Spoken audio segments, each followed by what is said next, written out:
Prepare yourselves for a battle of epic proportions between two titans. Feast upon their voices and revel in their words.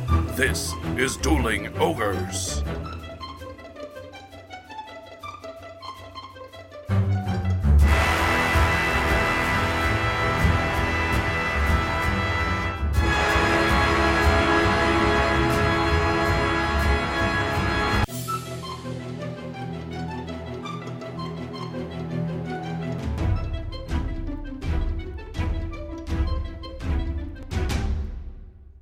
Hello, Ogres, and welcome to episode 138. Thank you for joining us, as always, on this We're Still Alive Wednesday evening, Earth date January 10th, 2018.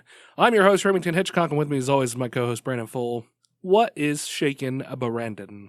Hello, Remington. I'm still alive. Are you? You sound like a zombie vampire ghost. No, I promise you I'm still alive, same as always. I feel like you're lying to me. I feel like you're some sort of zombie ghost. Please, I wouldn't lie to you. Now come, lie with me. Blah.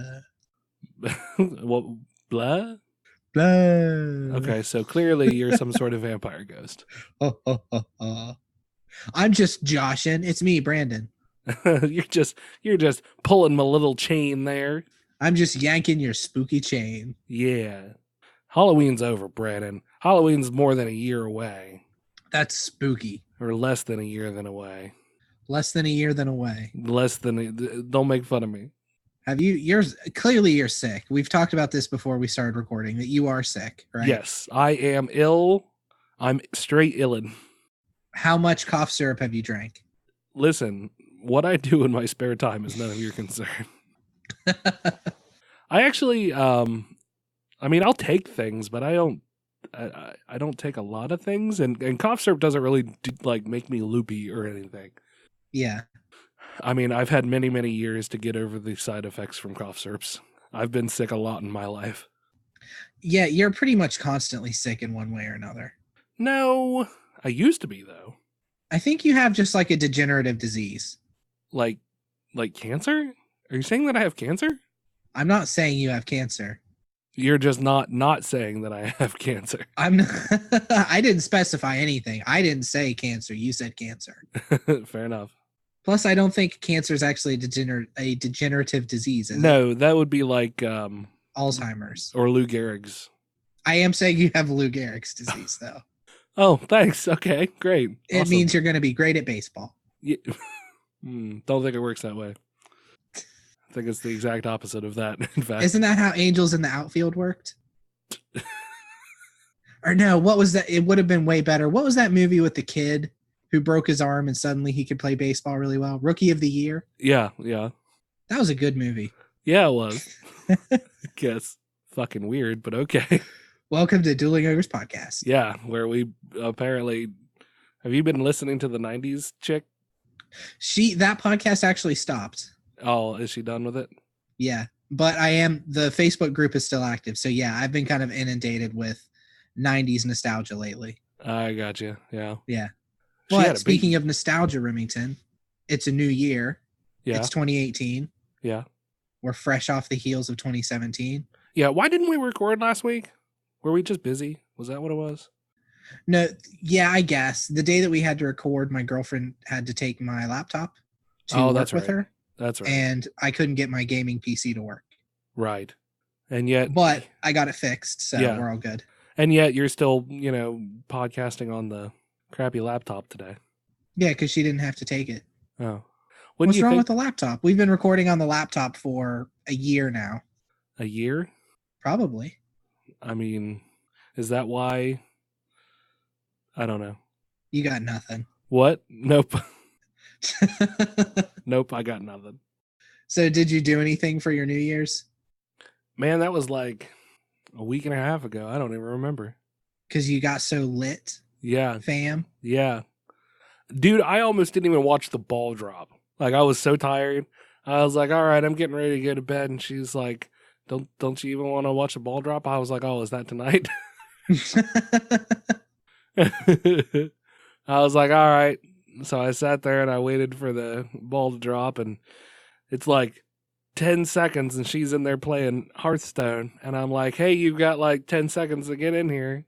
And she's like, I'm coming. And then I'm like, 9, 8, 7. She hustles in and then. So she came in just long enough to watch the ball drop and then go back to Hearthstone. Yeah, I guess. I got my kiss and then I was like, all right, I'm going to bed. Peace. Wow. So you are officially just an old man in every way. Yep, I am. I had a straight up party New Year's Eve. Did you? No. No, it was me and the 3 children. Okay, so you did have a party. We specifically stayed up until New Year's Eve. I played some Xbox, and then at like 11:15-ish, I started streaming the New Year's Eve live stream off of YouTube, and we all just kind of sat around. I bought a bottle of sparkling white grape juice. So we poured those and all had a drink at midnight and gave our New Year's resolutions and stuff. Mazel tov. Yeah. Yeah. And then as soon as we watched the ball drop, we talked for maybe 5 minutes, and then I'm like, all right, kids, time for bed. I'm tired. So you are also an old man. Yeah. I think back to like 5, 6, 7 years ago, I would just be getting started at midnight. Yeah, I mean, you might have. I wasn't. Yeah, you were exactly the same. Yeah. I would be on like my 4th or 5th shot at midnight, and the night was just getting started. Yeah. But really, time makes fools of us all, I guess. I mean, I don't know. I guess I'm a curmudgeon. Never understood the appeal. I don't think there's really an I guess about you being a curmudgeon. Thanks, Brandon. In fact, one of the shout outs that we'll get to at the end of the episode, you are specifically called a curmudgeon by one of our listeners. Oh, yeah, that's probably why I said it. Just like Yeah. subliminally in my head floating around. I just read that like earlier. You've got today. curmudgeon on the brain. Yeah. Yeah, I get it. You're a puppy. You want me to pet you and junk. Jesus. That dog is definitely not a puppy anymore. She's still totally a puppy. That's a full grown dog. She's still quite a bit puppy. You just call it puppy. Peppers. Like, Pampers. I think when a dog gets to the size where it's not going to grow anymore, it's no longer a puppy. That's not how it works. How does it work? It's about how they act. I feel like that's not scientific. That's total science. That's how it works. You just have scientists judging how a dog acts and being Yep. like, well, this is definitely still a puppy. Yep.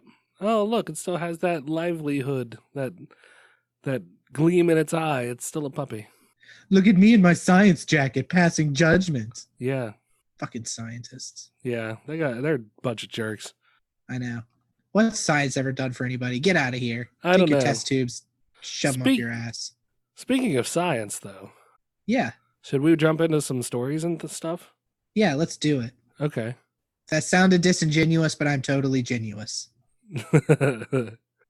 Let's do it. So we have notes and stuff from last week, and I think that's what we're gonna roll with for the most part.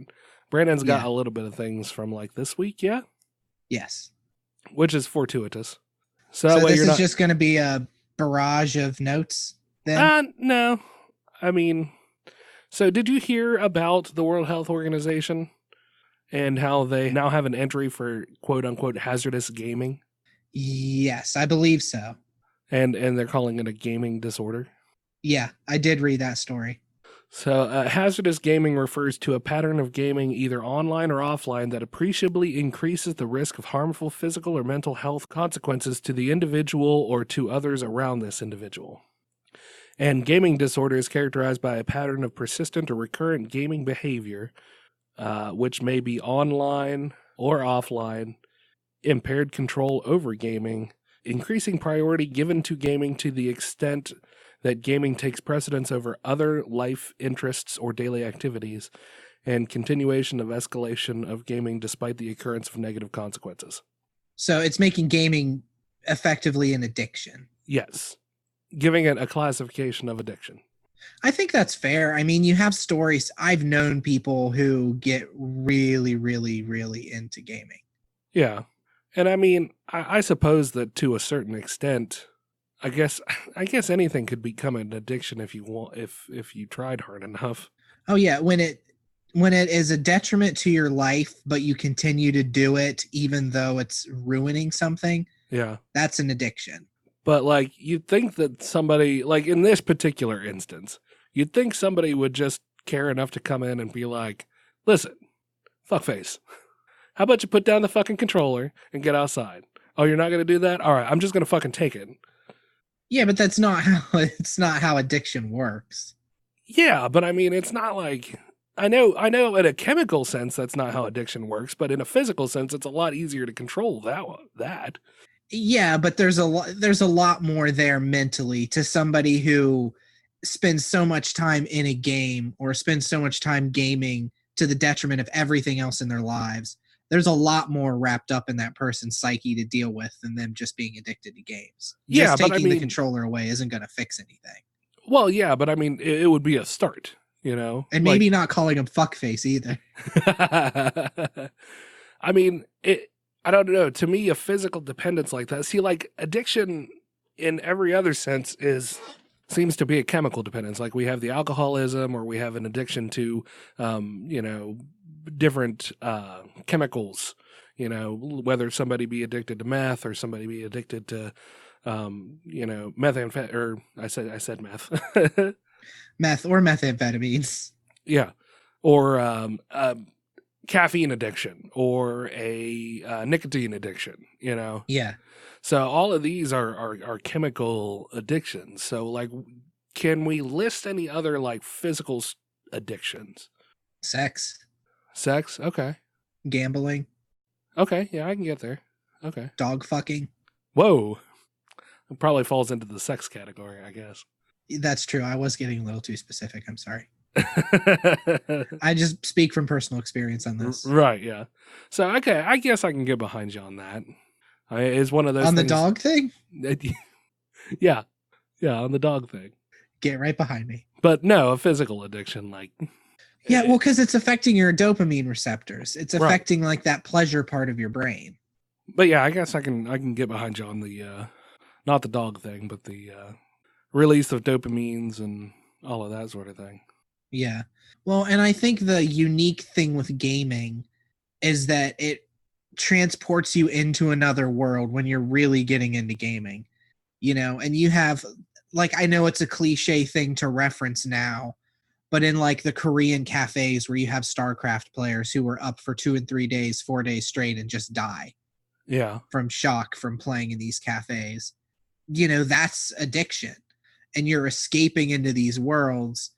And a lot of non-chemical dependencies, I feel like, don't give you exactly that. I guess gambling makes you feel like a high roller. I've never had an issue with gambling addiction or sex addiction, so I don't really know how those would make you feel. And I mean, I play a lot of games, but I would never consider myself addicted to gaming. Right. Well, the Entertainment Software Association officially released a statement regarding the latest addition to the World Health Organization's classification. The Entertainment Software Association is made up of some of the industry's most influential publishers, and they are crying foul play, saying that the World Health Organization is recklessly toying with real mental illness in order to push their gaming addiction edition. They said, quote, "Just like avid sports fans and consumers of all forms of engaging entertainment, gamers are passionate and dedicated with their time. Having captivated gamers for more than 4 decades, more than 2 billion people around the world enjoy video games. The World Health Organization knows that common sense and objective research prove video games are not addictive, and putting that official label on them recklessly trivializes real mental health issues like depression and social anxiety disorder, which deserve treatment and the full attention of the medical community. We strongly encourage the WHO to reverse direction on its proposed action."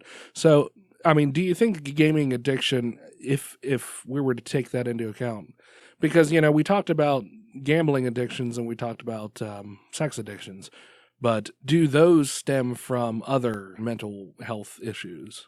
Oh, yeah. I think that addiction, and obviously I'm speaking here as somebody who's completely untrained in any of this and has any idea outside of my own dealings with depression and mental illness and stuff. There's an underlying thing to all of that. Like addiction, I would imagine something like a gambling addiction, not only does it makes you feel good when you win. So you're chasing that, just like with any sort of drug addiction, you're chasing that high.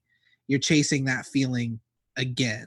Right. Like I wouldn't say anything as far as sex addiction goes, but I was It was pretty loose in the 20s as far as, the people that I would sleep with and you know what I mean? I like to party. And you kind of chase that feeling, whatever it is, in sleeping with multiple people and gambling when you shouldn't and just doing things that you shouldn't do because you're trying to chase that feeling of good. Right. And the reason you're trying to chase that feeling of good is because you're lacking it somewhere else in your life. Yeah. So I think these people, whoever you quoted, the software people, yeah, deserve a big middle finger for saying like, oh, well, no, it's just about mental illness. And it's not about games. Like, games themselves may not be addictive. It's gambling by itself isn't addictive. Right. Although its nature is to be addictive. That's how gambling works, is it's supposed to be addictive. Games by themselves aren't addictive, although you can argue a lot of games are made to be addictive in the stimulus response kind of category. Right. So that's what they're trying to protect. They're trying to keep games from being labeled as addictive, because then the government can swoop in and say, well, now that they're considered addictive, here's this and here's X, Y, and Z that you have to put on these games. But for them to clutch their pearls like how dare you say that these are addictive? Like, it's so fucking transparent. So you feel like the ruling for gaming addiction is a viable thing then? I would say so, although I'm curious what ruling it an addiction entails. Yeah. Whether saying this does open the door for more regulations on games. I mean, to that end, what regulations would they be? There's a lot of stuff we talked about with loot boxes. Loot boxes are very close to gambling, which can be addictive. Mm-hmm. You look at like all these phone games. Yeah. And how, you get 5 minutes to play and then you have to wait an hour or pay $2. Right. That's what gets people. That's a lot of the addictive stuff, is that stimulus response. Although I guess that goes more towards gambling addicts than gaming addicts. Yeah. I don't know. I think that there is precedent there, especially, going back to there being gambling addictions and stuff like that. But it would. I'm right there with you. I think it'll be interesting to see what this will mean for gaming in the future. Yeah. Or is it just such a small subset of people that it won't really make any difference here nor there? It's just like with gambling. There hasn't really been any changes to gambling. If you are diagnosed as having a gambling addiction, that just takes care of the person. It doesn't actually change the whole dynamic of the gambling society. There's a lot of regulations that places that have gambling have to go through. Yeah, but I don't really know, but it doesn't seem like much. It seems like it's 21 or older, really, anyway. I don't really know, but who does gambling goes through the ATF, doesn't it? Or no, it's the Gambling Commission. Yeah, yeah. I know, and this is kind of off topic, but not really. In Magic the Gathering, if you're playing in a tournament, an official tournament in Magic, and word gets out that you have bet on anything at all, yeah, that is an instant ban. Uh-huh. Because Wizards of the Coast goes out of their way to avoid any sort of gambling, because if Magic ever considered to be gambling, the rules and everything they have to pay changes completely. Yeah. And I feel like there would be some regulations on games, and I am not a big regulation person. I would rather the government have less regulations on things that I enjoy than more regulations. Yeah. Well, it falls to a certain extent to the corporations themselves, and just being able to identify something like that. So I think if we're going down that road, it sounds really more like the ESA being wrong in trying to combat this. Yeah, the thing to do is to be like, well, we understand where they're coming from, and if it's something that we can help with, we'd wish that they would reconsider this because we're combating it in this way and that way and blah, blah, blah. Yeah. Instead of immediately coming out with like, oh no, why? Why would you even suggest that anybody could ever be addicted to a game? Yeah. Would you say you've ever felt like an addiction to a game? No, I played World of Warcraft pretty heavily, but it's really because I didn't have a whole lot else to do. Yeah. I mean, it didn't take up my time in a sense that if I would have had something better to do, I would have done it. Yeah, it didn't negatively affect your life. Yeah, like I still went to work, you know. There may have been times where I stayed up joining a raid that I probably should have been in bed, but I mean, I still got up and went to work. Oh, yeah. But I mean, that could be said for doing anything, you know, stayed out too late partying or stayed out too late doing this or that or the other, you know. Yeah. So I wouldn't chalk it up to a gaming addiction. I mean, and I've definitely called off work or avoided things because I've been playing a game. But that was also in my 20s. And I feel like in your mid to early 20s is when you get to make all those stupid bad decisions. Right. I mean, I think, I don't even think calling off, say, for a big release of a game, I don't even think that would entail being addicted to a game. That's just, you know, taking advantage of the system to enjoy something on the first day. Oh, yeah, absolutely. Like, I have vacation time through my work. Yeah. If the new Elder Scrolls is announced this year, I will definitely take a couple days vacation. Yeah. To just sit around and play the new Elder Scrolls or, you know, any sort of big release, something major that I'm looking forward to. Right. So, but yeah, I don't feel like that's addiction. No. I just won't sleep and I'll shit myself. Yeah. And I'll yell at my family and I'll ostracize myself from them. Yeah. I mean, it's just another Tuesday for you. Yeah. Just another manic Tuesday. Either way, I think I think that this one's a pretty good one. I'd like to hear anybody else's thoughts on this. So if you want to hit up the website or leave it in the YouTube comments or even in the Facebook, wherever, I'd like to hear other people's point of views on this one. I think that this one... I think there's a lot here. Yeah. I think there's a lot that could be discussed on that, and I'd like to hear other people's point of views on it. So you got another one there, Bruno? It's hard for me to say your name right now. My mouth is swollen when I get sick. Like what part of it? Like my lips and my tongue a little bit. You already have like pretty big lips. I know. Thank you. Do like a duck face. Let me see. Oh yeah. Wow. Yeah. They're infinitely more kissable. Yeah. Only you don't want to because then you'll get my diseases. But yeah, it swells up. So saying words that have B's and R's in them in succession is very difficult. I really think that you kind of got the short end of the stick with the news. Like you're sick and you have to read most of the stories. That's all right. So next year in Paris, there is a Sailor Moon stage show. A Sailor Moon stage show? Yeah, like a full-on musical production. Okay.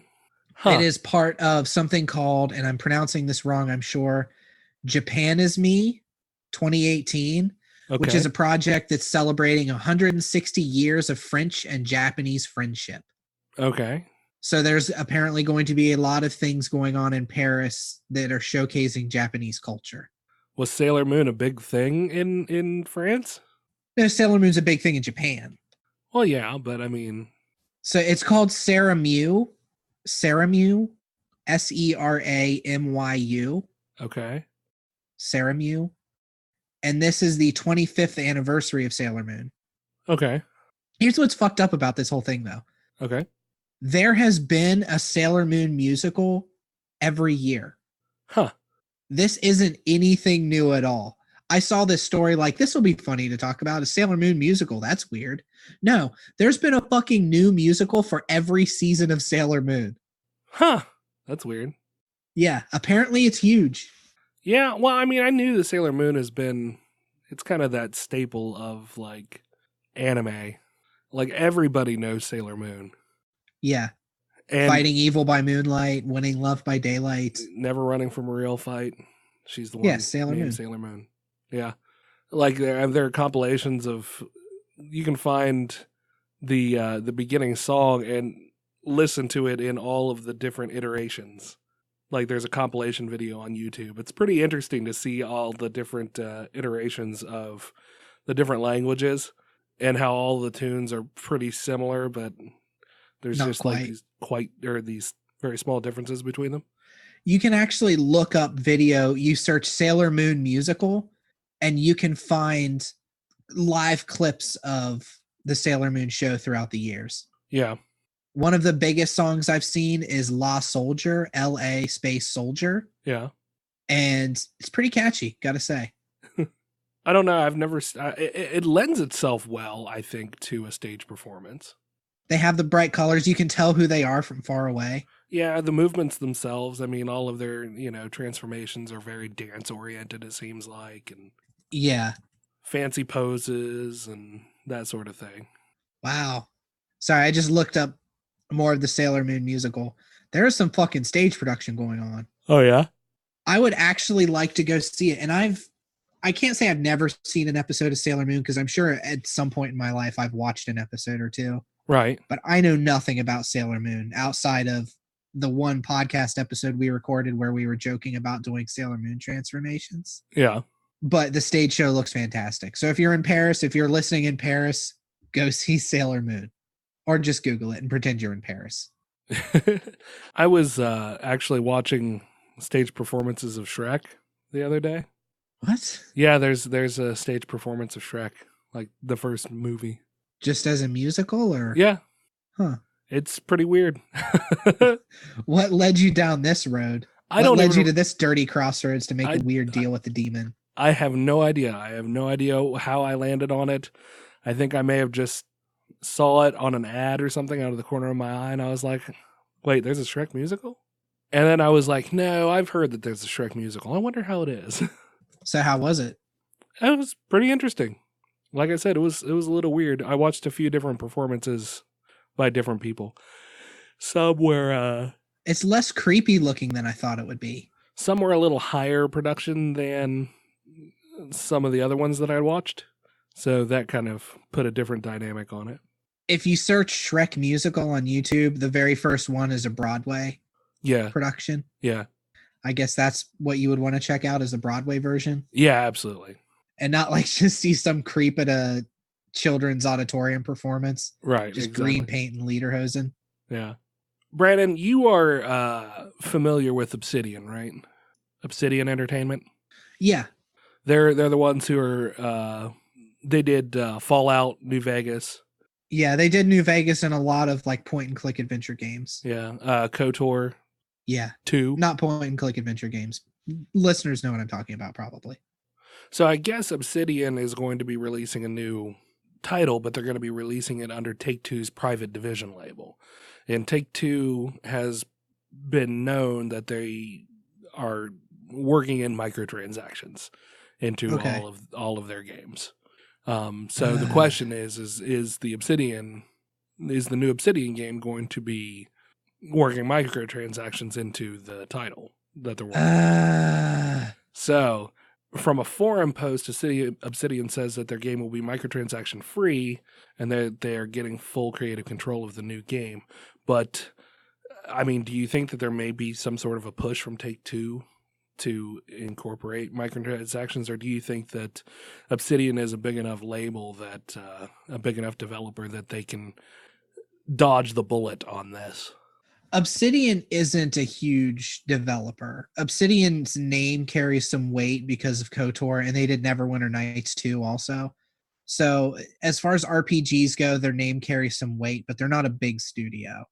I would like to think, I mean, is that something a company would say even if there's a chance they're going to have microtransactions, is to say, we're going to be microtransaction free? I think so. You think so? You don't think they would just say, well, we're doing our best to keep things true to the Obsidian motto or whatever? I don't know. I'm kind of on the fence about the microtransaction thing, because I think microtransactions can be done in a good way. Yeah. There's definitely ways they can be done okay. So they've just permeated every crack of gaming. Yeah. I think that is not necessarily a bad thing, as long as you can still get the things that you want to get without having to pay for something. Yeah, but you don't game. You're up on a hill. You don't console game. You don't game much outside of your few games that you do play. You're on top of the hill as this miasma is rolling in, and you just don't care. I play Hearthstone. I mean, if that's not microtransaction city, I don't know what is. Yeah, but Hearthstone kind of does it well in that you can play the game for free. You can't really play competitively for free, You have to put money into it if you really want to be good competitively, but you can earn everything for free if you really want to. Yeah. In Hearthstone, I give a little bit of a pass to because I play Magic the Gathering, and Magic the Gathering is basically a real life version of microtransactions. Right. I just spent a couple days ago like $30 some to buy like 8 cards for a deck. That's ridiculous, Brandon. Yes, it is. It is. And even as I'm putting in my information, I'm like, God damn it, this is ridiculous. I want to build a goat deck. And there were a couple cards I had to have, and they were expensive, but I was like, if I really want to have this deck, I got to have these cards. So I buy into it the same as everybody else. Yeah. I mean, at least you're getting something that you want out of it, I guess. Yeah, well, and the bonus for that is I know what I'm getting, and that's the difference between this and microtransactions. Yeah. Now, if I was just buying packs of Magic cards, hoping to get these uncommons that I needed, that would be one thing. Right. But I go through a third party through cardkingdom.com. Card Kingdom, you're more than welcome to sponsor us if you want to. And I can buy exactly what I want and give them the money for it. Sorry, I kind of went off on a tangent there talking about Magic cards. That's all right. I mean, so do you think that even if, I think it is a little forward for Obsidian to say straight up that there's going to be no microtransactions in the game. Unless they've been told that they have full control and don't have to. Do you think if we see, here's the quote from a forum post. Far from publishing us to put anything, microtransactions or otherwise, into our game, Private Division has been incredibly supportive of our vision, our creative freedom, and the process by which we work to make RPGs. They have been fantastic partners, and we are extremely excited to work with them through the release to put what we know is going to be an amazing game into as many hands as possible, is what they said. See, that doesn't specifically say there's not going to be microtransactions. It says they haven't pushed them to put microtransactions in their game. Right. That doesn't mean that they didn't put them in there and then kind of, when it comes out, argue like, well, we think it's the best for the people, to just give them the option, the choice. So you think that there is a possibility that they could be? That quote sounds pretty PR speaky. Yeah. Yeah. Fair enough. So do you think that microtransactions in a game are just an inevitability anymore? Yeah, pretty much. I mean, not in every game. It's going to be surprising if you see them in every game, but if they can add microtransactions to a fucking single player game like Skyrim, then they can add microtransactions to just about anything. Yeah. So, but yeah, I mean, people can throw their arms up and yell about them. I've certainly done my share of complaining about them. It doesn't matter, because what matters is it makes the companies money. There's enough people buying them and paying into them to make the companies money that they're going to continue to do it. It's just straight fucking capitalism. If you make more money than what you lose from people complaining, then you're going to keep doing it. Yeah. And microtransactions make a shit ton of money. Well, I guess it wouldn't be a business if they weren't making money. Yeah, exactly. So the creator of Super Meat Boy, Edmund McMillan, The Legend of Bumbo is his new title that he's been working on. Okay. It's been delayed, and it's been pushed back to the first half of 2018. So the first half? There's not, huh? The first half? Yes. Okay. So probably, I don't know, maybe June-ish, if I were to hazard a guess.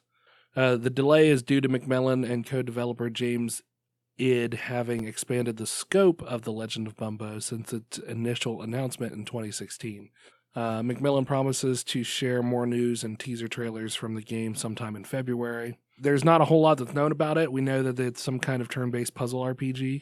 Yeah, I'm watching a GIF of the way the game plays, and it looks like you have a puzzle board and you're matching pieces. And then as you match pieces, you get spells to cast, like turn-based against enemies. Yeah. It looks I can see why people would say, here's what we know about it, because it looks like a game that you would have to parse out exactly what you're doing. Yeah. Like you could, if I were to just show the GIF to you, you would have no fucking clue what the game is, nor would I. Right. James Id is responsible for all the Binding of Isaac trailers. He is handling the programming and 3D elements such as art. I can definitely see Binding of Isaac in the art style for this. Yeah. So, I don't know. There may be some people that have heard of this. So I figured it would be a neat thing to just let people know about if they didn't know already. I'm sure there are some people who listen to us that have heard of this game. I know that Super Meat Boy and The Binding of Isaac both have a very deep cult following. Oh yeah, Binding of Isaac especially. Yeah. And Super Meat Boy was a lot of fun to play. Yeah, I remember you used to play that. I've never played Super Meat Boy, but I remember watching you and my arch nemesis play it sometimes. Yeah, exactly. I have a little bit of gaming news myself, actually. The Game Developers Choice Awards are coming up, Okay. and they've announced the full list of nominees. Now, there's a shit ton of them. I'm not going to go through and read them all. I'm just going to read the nominees for Game of the Year. Okay. The event takes place March 21st. Wait a minute. Okay, it's at the 2018 Game Developers Conference. My bad. I was reading it and was like, wait a minute. Why the fuck does this say 2017? Did I pull up a year-old story like an idiot? But no, it takes place at the Game Developers Conference in 2018, March 21st. So the nominees for Game of the Year. Tell me which of these you've heard of, Remington. I'm guessing probably 3/4 of them. Okay. PlayerUnknown Battleground, Yeah. Nier Automata, What was it? Nier Automata, Haven't heard of that one. The Legend of Zelda Breath of the Wild, Uh-huh. Horizon Zero Dawn, Yep. and Super Mario Odyssey. Of course. So those are your nominees for Game of the Year. Honorable mentions, you have Cuphead, What Remains of Edith Finch, Persona 5, Hellblade, Gorogoa, Divinity 2, Original Sin, and Night in the Woods. I'm surprised that Cuphead is only getting an honorable mention.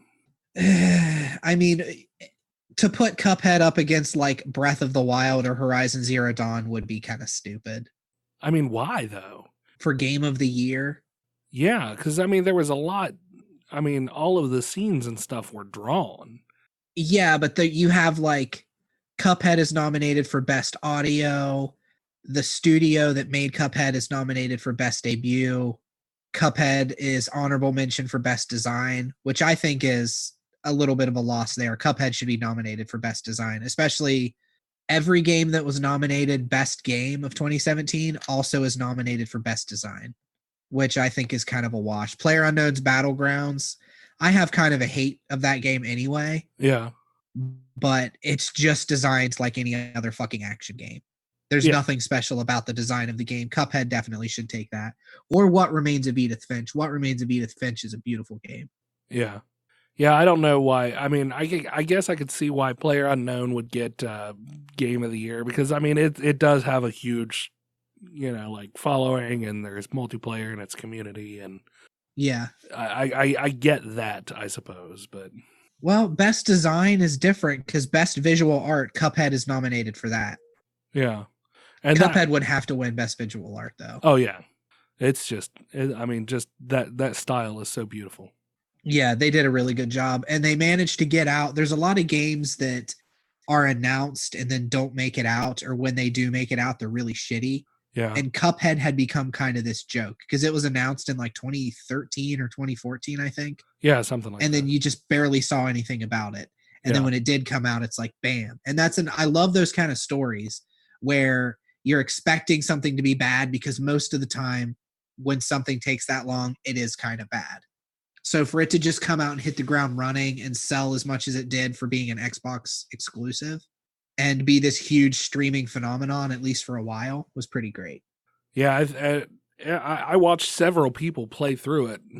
I mean, it was fun to watch each time and fun to listen to their reactions. Well, and it's always great to see any sort of innovation in gaming. And Cuphead, while the gameplay wasn't innovative at all, the art style, the hand-drawn 1930s aesthetic was super innovative. Yeah. So yeah, I'm kind of interested to watch these game awards, or at least to see what comes out of them. Right. I hope Breath of the Wild. I haven't played Breath of the Wild. I feel like it's probably going to sweep anything that it's been nominated for, which I feel like is a shame because Breath of the Wild looks fantastic. It can't be as good as everybody says it is. But you haven't played it yet, which I'm surprised. I haven't played it yet. Well, I don't have a Switch or a Wii. Yeah, that's true. Or a Wii U, I mean. Yeah. But I will be getting a Switch here in the next few months, I've decided. So yeah, as soon as I do, I'll be playing through Breath of the Wild. And then I probably will change my tune and be like, oh my God, Remington, I played it. And it's just as good as I said it was. Fuck past Brandon. He's an idiot. I would like to get a Switch as well. I think I think it'd be a lot of fun to have one. I haven't bought a gaming system in a long while. Yeah, I think you'd enjoy it, especially that you can carry it with you. You take epically long poops, so I think you would really appreciate having that handheld thing too. Right, yeah. That way I can go poop Yeah, and play. You can play Zelda while you poop. Play and poop. That would be a lot more interesting than just reading the backs of labels. Yeah, God, that's what you did before phones too. Yep.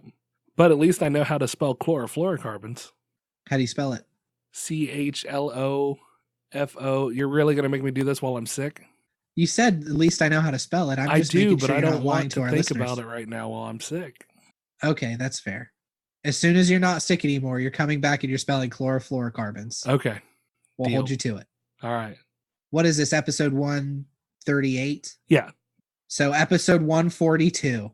We'll give you 4 episodes to heal up. I mean, it's not going to take me 4 episodes to get better, Brandon. I'm just making sure. Okay. Just because I care about you, buddy. Well, thanks, man. You're a real mensch.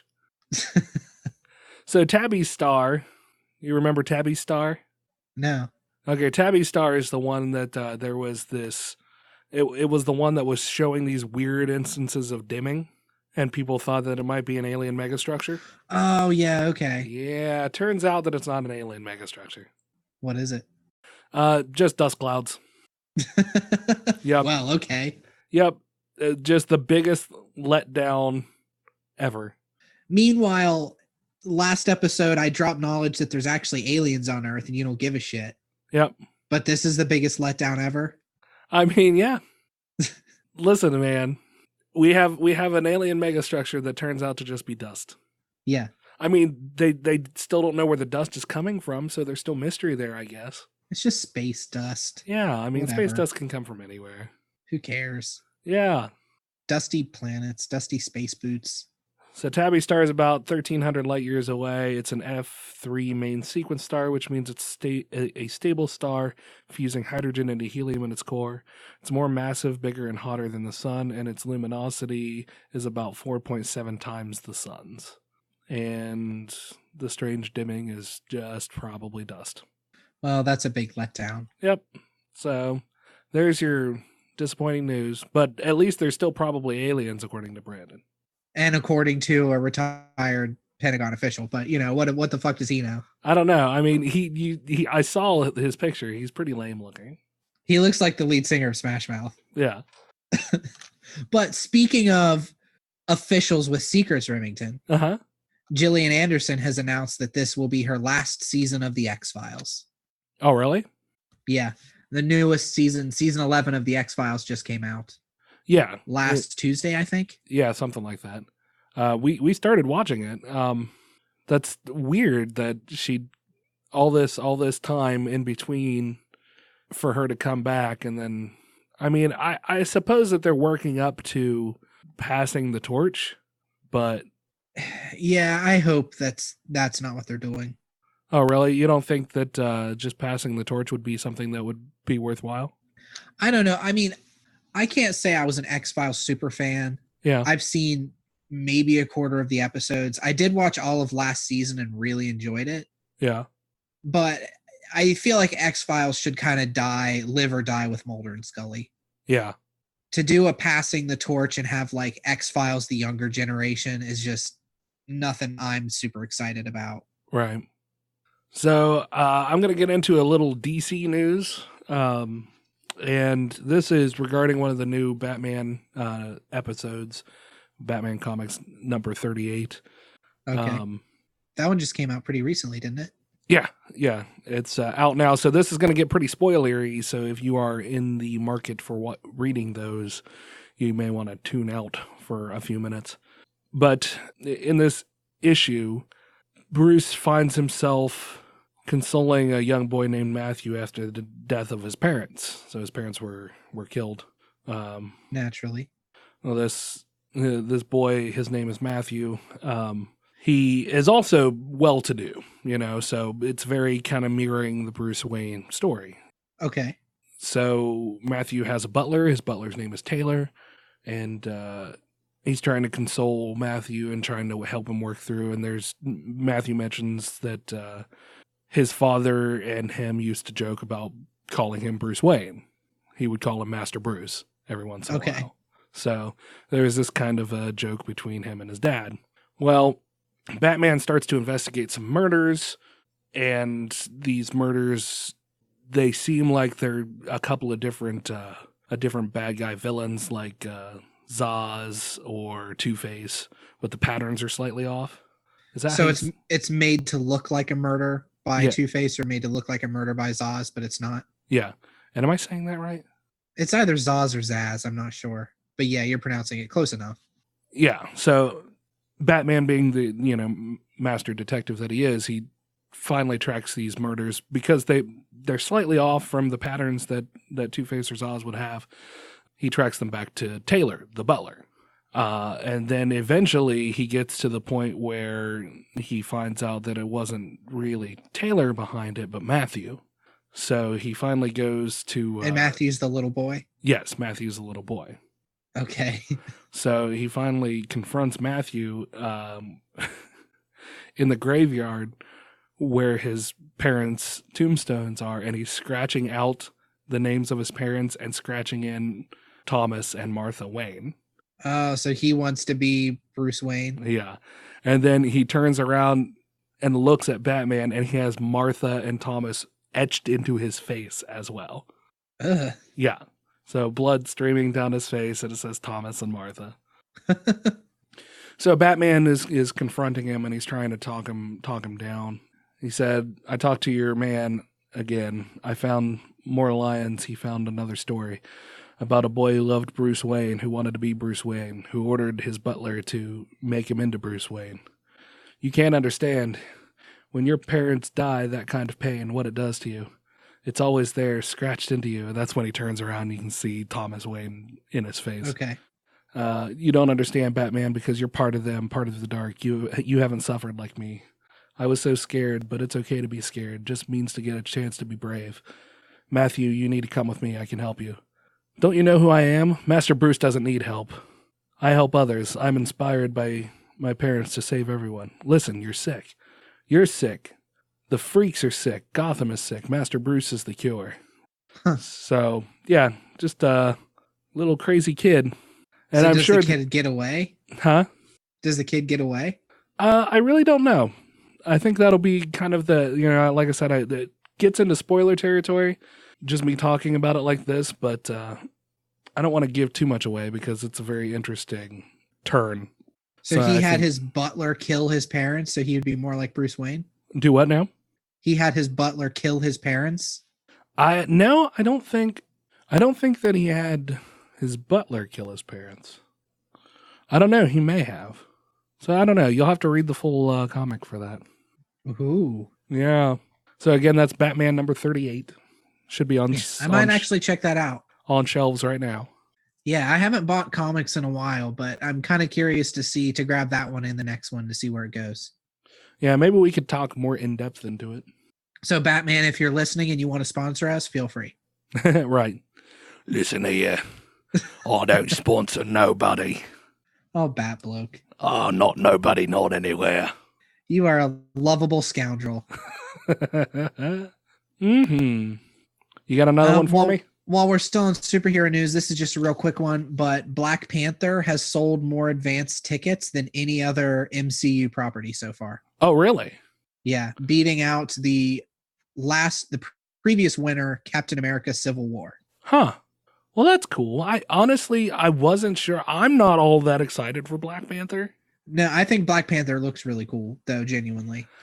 I think it looks cool. I'm still thrown off by that whole dynamic. The mix of technology and yeah, it's so weird. I don't know. I don't know. I don't have a reason really. It's just weird to me.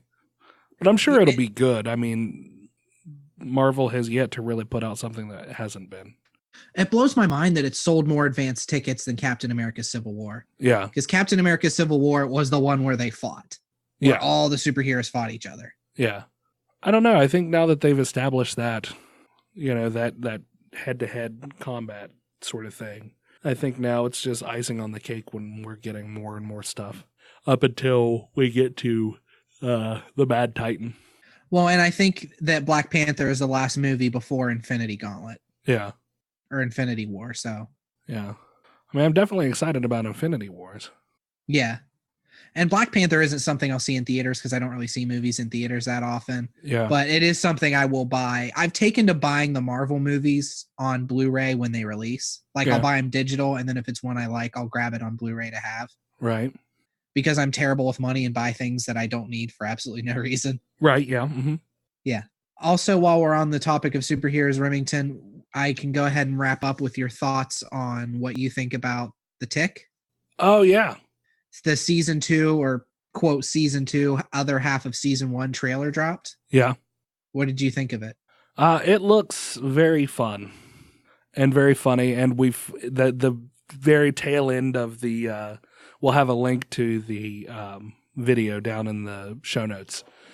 But at the very end, you see the Tick staring at a giant spoon, and he just says, "Spoon." And it's so good, and I'm like, oh my God, I can't wait for that to be his catchphrase. So that's good. what they're introducing as his catchphrase there? I sure as shit hope so. That was the funniest, best thing that I enjoyed about the Tick. Like, of all the things that the Tick was, just him yelling spoon when he goes into battle is his battle cry. Yeah. Hilarious. So random. But I mean, the trailer, it's about 2 minutes and 16 seconds long, and it had me laughing several times throughout it. So, oh yeah, absolutely. It comes out February 23rd. It's available through Prime, Amazon Prime Video. So if you're a Prime member, you can absolutely watch that. If you're not, there'll be a Prime sign up down in the show notes too if you want to get a free 30 days of Prime. But wait until the January 23rd. You can get your free trial. Yeah. I think they have a free trial for Prime. I'm not sure. I think so. I think you get like a free month of Prime. Yeah. So if nothing else, you can sign up for it real quick to watch all of the Tick, because it was the first half of, if you want to go back and listen to the couple episodes that we talk about it, but just the little nuanced things that they have, like the product placement and when he changes his suit in the second episode. Yeah. Just little things like that where they're making nods to real life changes where people were like, I don't like the suit. Why don't you change it to something that's a little less carapace-y? Yeah. Yeah. So I like when a show doesn't take itself so seriously that it doesn't make nods to the fourth wall. And it would really be weird if a show like The Tick took itself too seriously. Yeah, exactly. I like it. There's a point in the trailer where the Terror is talking to somebody off screen, and he looks down and the camera pans out a little bit and he says, "Where did this pig come from?" And he's just holding a pig for no apparent reason. Yeah. There's actually 2 trailers for The Tick, by the way. Oh, yeah? Because I was searching on Amazon, or I was searching on YouTube, and I found the original one. It's like a minute long, and it's just the Terror playing drums. Okay. As Arthur confronts him trying to escape. I gotcha. You want to send me a link to that, and I'll watch it real quick? Yeah. We won't make you sit through the audio of it. You can click on that one in the link down below as well. Yeah. Yeah, I remember watching that one. Okay, yeah, see, I hadn't seen that one. Yeah. But yeah, they have a much longer one. That one came out, like you said, October 2017-ish. Shortly after they finished off the first series. I've been watching some of the cartoon Tick on YouTube. You can find a lot of the old cartoon episodes for free on there. Yeah. I didn't realize how tubby they drew Arthur. Yeah, he was very, very tubby. Like they specifically add lines, like he was running away, and they specifically add lines so you can see he has love handles. Yeah. And that you can see that he has like fat thighs. Yeah, he was very, very chubby and tubby in the cartoon, that's for sure. Yeah. But he got around all right for a tubby guy. Yeah, he makes it okay. Yeah. Of course, he's a cartoon, so. Yeah, he doesn't have to worry about sore knees or being out of breath or anything. Yeah, exactly. I'll tell you what, man, I spent most of the day in bed.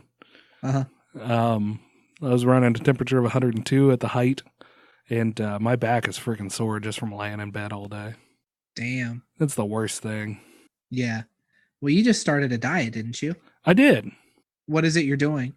Really, right now I'm just counting calories, getting in a little bit of exercise, right now I'm mostly keeping track of the calories that I'm eating. Of course, today I'm not going to get anywhere near my allotted amount because I don't eat a ton when I'm sick. Yeah. I have to make myself eat. So I had basically a bowl and a half of Rice Krispies, and that's all I've eaten today. So I've heard counting calories is the way to go, man, too. yeah, I mean, I did a bunch of maths and I figured out, how many calories I need to lose a pound a week. And there's so many calories that I need to cut to lose a pound a week, and then there's so many calories that I need to cut to lose 2 pounds a week based on how much exercise I actually do.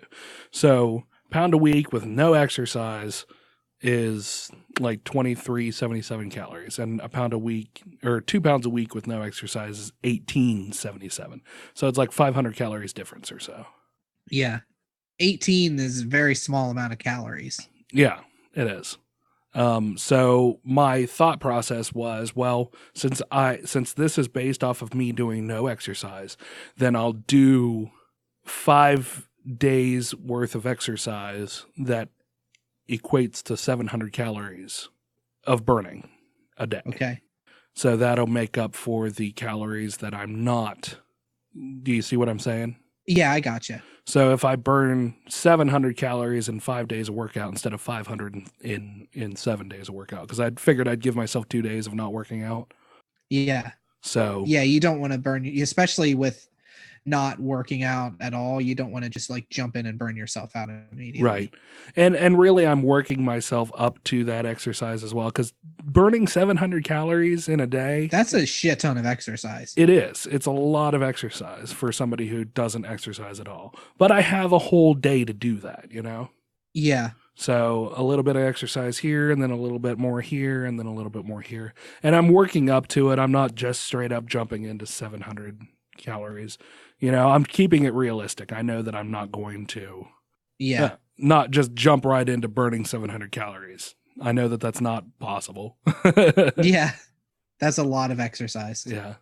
So, but I have a lot of time to do it when I'm at work and there's nobody in there. So I found out that I burn in 1,000 steps, I burn about 80 calories, which is 10 rotations around my store. Yeah. So you could just do rotations around your store. Yeah. So if I walk at a brisk pace around the circumference of my store, and if I do that 10 times, that's 1,000 steps, which is about 86 calories. Oh, wow. Yeah. So if I were to do 6,000, it would be walking around my store 60 times. And then some sort of math is involved there. Yeah. It'd be like 516 calories. So if I were to just walk around my store 60 times, that's 500 and some calories. Yeah. So, I mean, that's not too bad. But, the problem with that is that I'm big and my feet aren't used to walking that much, and it starts to really hurt and it pulls on my tendons and gets very painful very fast. So, but it gets easier the more you do it, though. Yeah. So that's going to be part of my goal. I figure walking will be a big part of it. But, my goal is to at least lose 80 pounds in the next year. I want to be back down. Which is doable. I want to be back down to 230 pounds. That's where I was in high school. Yeah. So I think that that's an achievable goal if I just stick with it. Yeah, I think so. But who knows? I usually do pretty good for about 2 or 3 weeks, and then I fall off the wagon. So we'll see. It's hard to do. See, I'm the opposite with anything. I'm terrible for the first week or so until I get into the rhythm, and then it's just like, okay, this is how it is now. Yeah, and that's what I'm trying to do is, the first week I was just trying to get into the habit of putting in what I'm eating into my app to track my calories.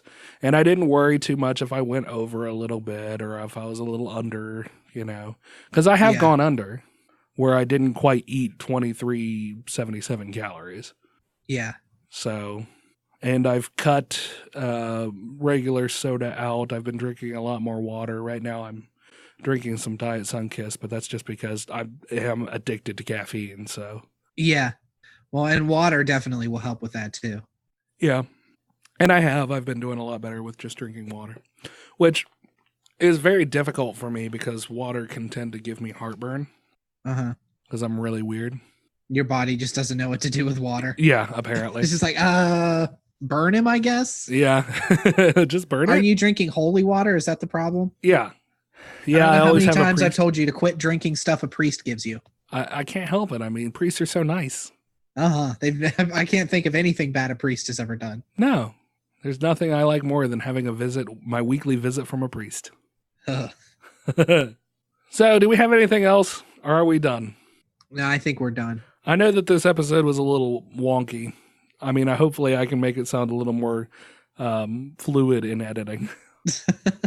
I feel like we were pretty fluid, really. Yeah. We didn't have nearly the transitions that we usually do. Yeah, we just kind of went from, speaking of space news.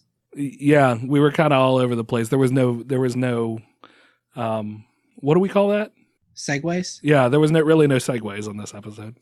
I think you'll be surprised when you re-listen to it that we went pretty well segue-wise. Okay, I'll take your word for it. I don't even remember what we've talked about. That's where I'm at right now. Fair enough. So you got shout-outs ready? Yep. You are a peach. If you have any questions or comments or you'd like to hear yourself on air, you can call us at 978-DU-OGRES. That's 978-386-4737. You can also reach us on Twitter at Dueling Ogres, email us at duelingogres@gmail.com, and leave a comment on the Facebook page like these nice people. Brandon, go! Okay, so we had a couple comments from the Diamond Man, Stephen, and Viscount Terry W. Urban II. They commented very long things, so I'm not going to read fully what they said. Stephen, the most important thing out of all of this is Stephen said, P.S. I mostly agree with Brand The Last Jedi. That's the most important thing. Stephen agrees with me. Fuck you, Remington. Okay. He goes on to talk about why he thinks The Last Jedi wasn't as good as it could be. Somebody else named Dana, who I've never seen comment before, kind of got into a back and forth with Stephen about The Last Jedi versus The Empire Strikes Back. Right. Stephen also said that you're crotchety for shitting all over my enthusiasm about aliens and then dumping all over Apple products. Right. He left out the part where I consistently dump on Apple products. Yeah, but I mean, that's because he likes to kiss your ass. Yeah, Steven likes me. I think he just doesn't like you that Which much. is weird because he stayed at my house this last time, so. Maybe it's because he stayed at your house and whatever secrets he learned, whatever dark secrets. Oh, yeah, that makes sense. He said Windows sucks for recording music. Macs are built for multimedia programs. I've never met a gamer who didn't hate Apple products. That's true. A lot of stuff just isn't made for Apple, or just companies know that if you really want a gaming computer, you just buy a PC. That's just how it is. Yeah. But I definitely will agree with him that anybody who does multimedia has a MacBook. I don't know, man. I do all kinds of multimedia and I do it all on my PC with no problems. Yeah, and a lot of people do, but if you were to get into music recording specifically, I don't know if it's because music recording programs are just better on the Mac, or whether it's just douchey people with Macs think they can record music. Here's what it is. Your Apple products come with GarageBand, and GarageBand is one of those programs it's very well made. It lends itself very well to music production, and it comes free on your fucking MacBook. Oh, okay. So don't get me wrong, it's a really good program. It can be really in depth, and you can do a whole lot on GarageBand. I know albums that have been made on GarageBand that have done well.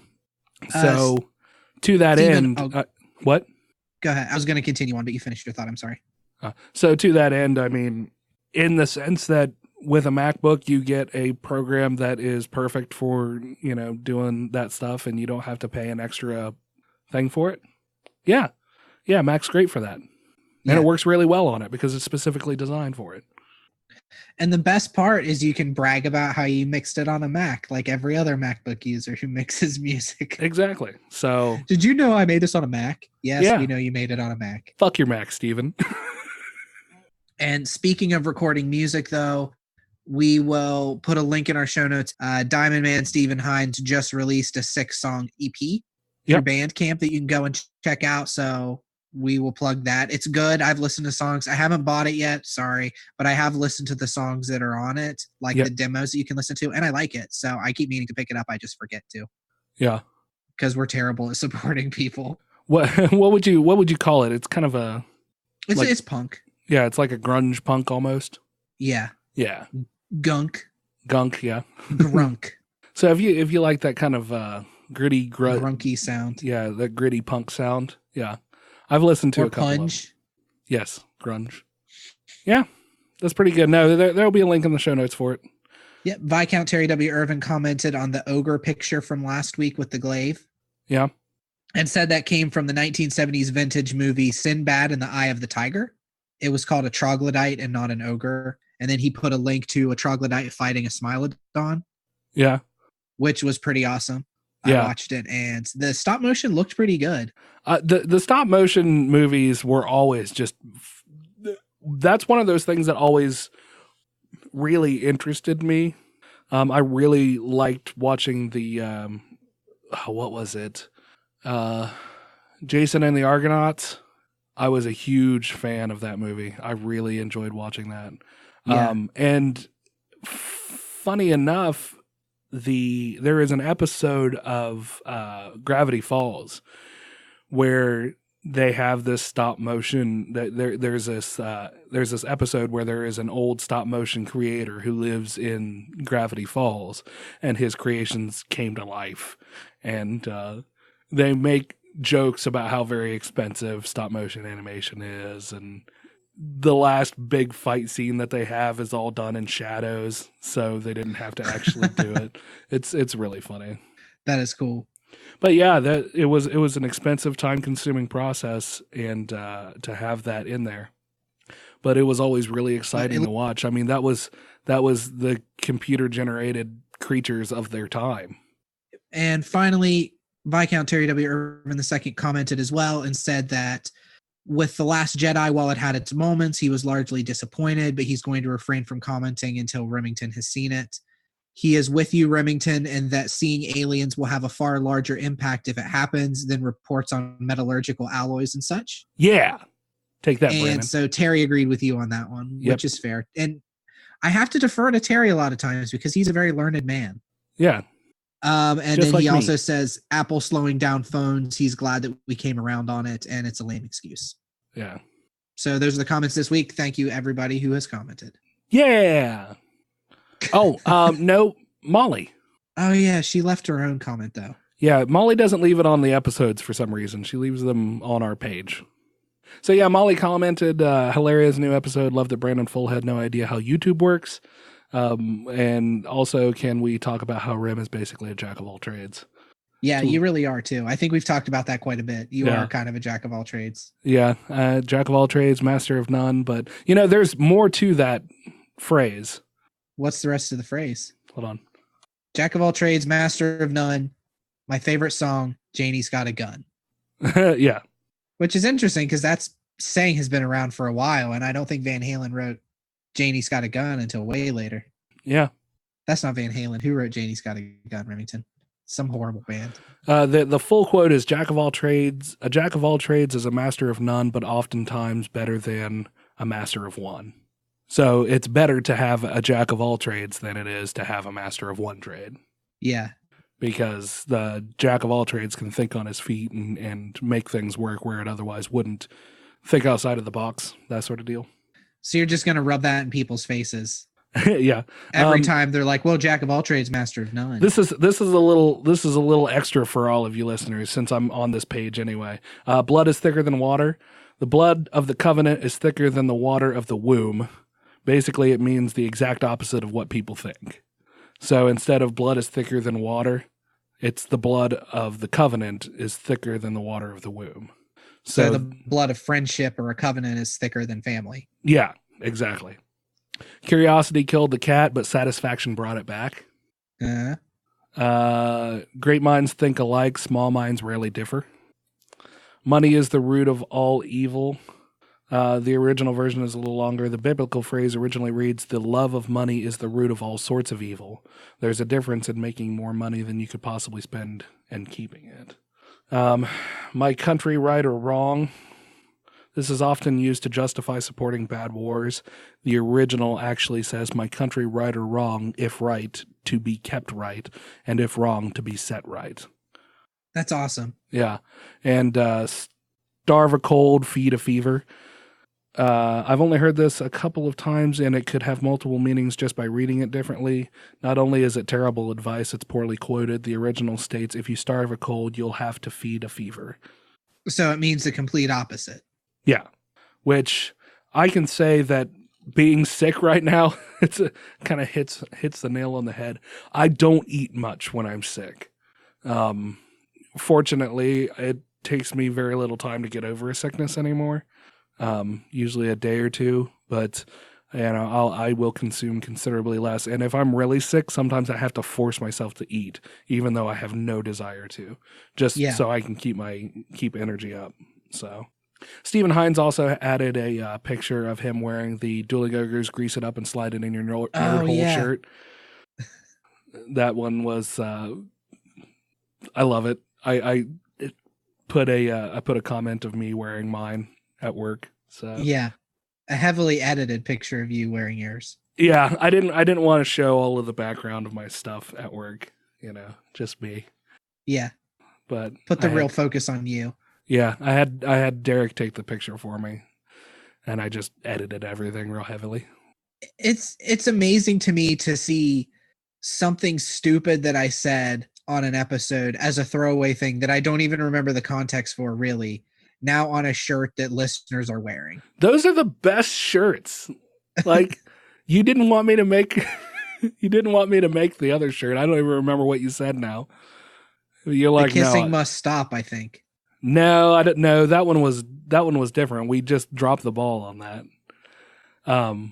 But no, I think it might have been, it was dripping something. Oh, it was the star anise. Oh yeah. The milking an anise. Milking a star anise. Yeah, I don't remember. I even had the visual of the shirt in my head, and it would have been perfect. And you were like, "No, I don't want that as a shirt." Yeah. I mean, I guess I was wrong. So make whatever shirts you want, Rem, because I was wrong. Apparently, people want grease it up and slide it in your nerd hole or whatever. People want that on their chest. So I mean, you, Ginger, and Bree, all three want the my other trebuchet is a trebuchet shirt. Yeah. I'm surprised that shirt's fantastic. I think so too. I really enjoy that shirt. So anyway, we got off on a weird, strange tangent. So make sure to subscribe to our website at duelingogres.com for new shows and articles pertaining to some of your favorite geek news. I think Larry recently put up a game review. Oh, really? Yeah. Yeah, he had put up a game review. You didn't see it? Oh, cool. No, I didn't. I'll have to check that out. Yeah, absolutely. So that was fun. Shirts are no longer on sale, but you can still go to the bazaar and click through and buy one if you want to get one of those sweet, sweet greased up Dueling Ogre shirts. And finally, be sure to leave a 5-star review on iTunes or find us on YouTube, iHeartRadio, or nearly anywhere else you can find a podcast. And make sure to like us on YouTube so we can get to 100 likes and finally have our username. Yeah. Yep.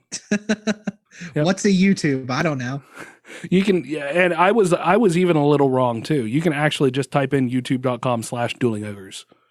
After we had that conversation, when I got off, I typed that in and was like, oh shit, you can. Yeah, like I said, I think I was grandfathered into that. But I mean, by all means, subscribe, because I would like to be able to put links and stuff into our videos again, because I'm not allowed to if I don't have so many views. So yeah, it's a real bummer that way. That I was not grandfathered into. Thanks, YouTube. Yeah, they're a bunch of jerks anymore. Yeah, they really are. They are. So until next week, ogres, keep your clubs blunt. And your tusks sharp. Good night. Good night. Good night. I came in like a wrecking ball. I came in like a wrecking ball. An everybody's walking ball. Blocking like a bug bog. That's how it goes, right? Yeah, you nailed it, buddy. It's fucking such a terrible song. Music is awful nowadays.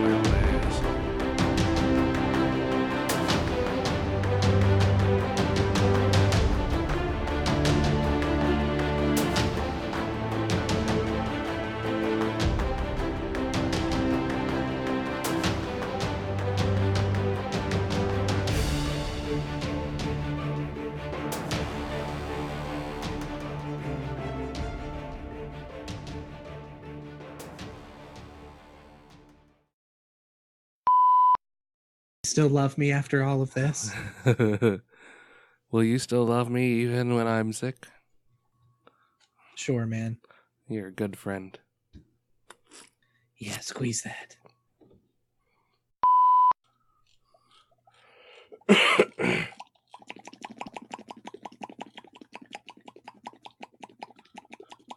Gross. Ram. Ram. You're weird. You're a weird guy. I didn't say it was a bad thing, man. Just chill out. There you go. That's the Brandon that I know. Let's get that Brandon smile. Yeah. Hey. Hey. Hey.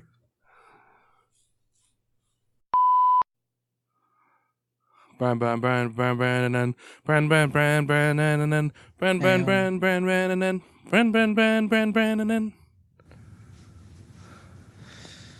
Brandon me. He's hard to see. Brandon me. He's got a crotch that's looking me in the face. Brandon me. Oh, it's gyrating. It's gyrating. That's A spicy meatball. That's a spicy meatball. Don't worry about a thing. 'Cause every little thing is gonna be alright. Woke up this morning, stared at the rising sun. Yeah, I can't remember much more of it. I don't know any of it. Singing sweet songs. Du-du-du-du-du-du. This is my message to you. Saying don't worry about a thing. 'Cause every little thing is gonna be alright. I'm not being particularly energetic this episode, I feel like. You need to bring it, Brandon. I can't bring it for both of us. I'm sick. I'm trying. It would probably help if you like turned on a light or something, you know, got a little fucking brightness in your room, you know. I have this light here. Fucking get some smile, darn ya, smile. You know the whole world is a great world after all. Smile, darn ya, smile. Some fucking Who Framed Roger Rabbit for you.